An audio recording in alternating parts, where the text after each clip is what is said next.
Bike चला लो भाई, देखिए एकरा के जरूर पहन लिया लो जिंदगी में, और जिंदगी के देवे वाला खातिर अगर खुशी देवे के बाद तो ये बहुत जरूरी है यार। Love you.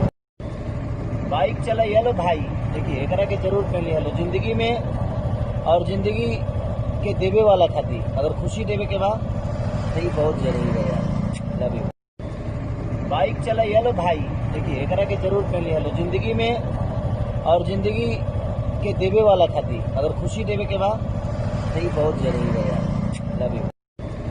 बाइक चला लो भाई, देखिए एकरा के जरूर पहन लिया लो जिंदगी में, और जिंदगी के देवे वाला खातिर अगर खुशी देवे के बाद तो ये बहुत जरूरी है यार। Love you. बाइक चला लो भाई, देखिए एकरा के जरूर पहन लिया लो जिंदगी में, और जिंदगी के देवे वाला खातिर अगर खुशी देवे के बाद तो ये बहुत जरूरी है।